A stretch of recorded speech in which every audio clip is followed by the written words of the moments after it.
Quand on parle de calcul en ligne, il s'agit d'un calcul pour lequel on ne pose pas les opérations. On fait les calculs de tête, mais il existe quand même une façon de rédiger ce calcul avec la technique de l'entonnoir, c'est-à-dire en détaillant chaque opération pour que le lecteur puisse savoir dans quel ordre tout cela a été fait. Nous allons donc voir ici les priorités de calcul. Dans quel ordre doit-on effectuer les opérations données?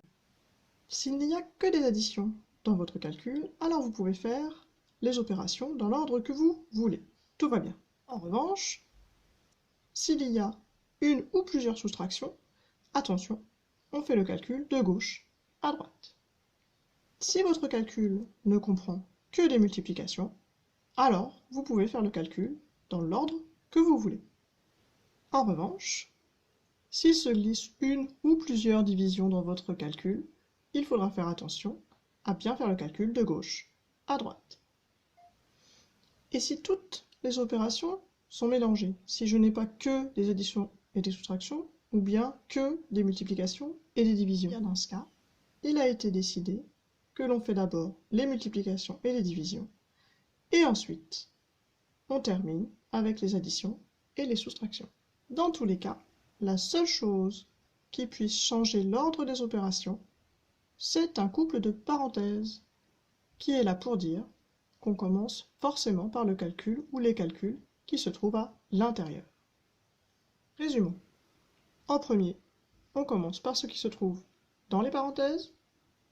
En deuxième, on s'occupe des multiplications et des divisions. Et enfin, on termine avec les additions et les soustractions. Commençons avec l'exemple suivant, 7 multiplié par, entre parenthèses, 8 moins 3.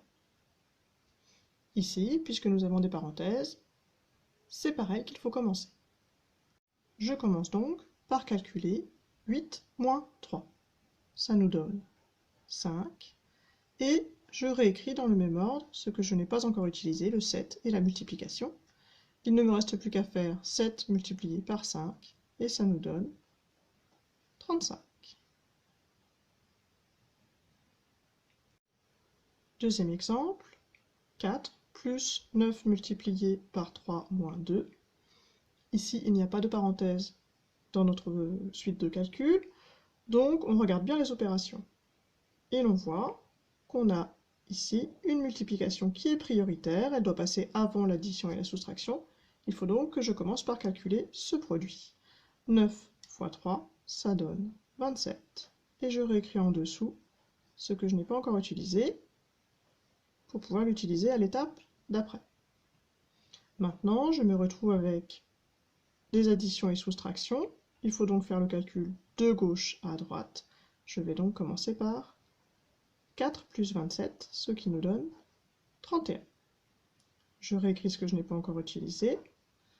Et je termine. Il ne me reste plus que la soustraction à faire. 31 moins 2, ça nous donne 29.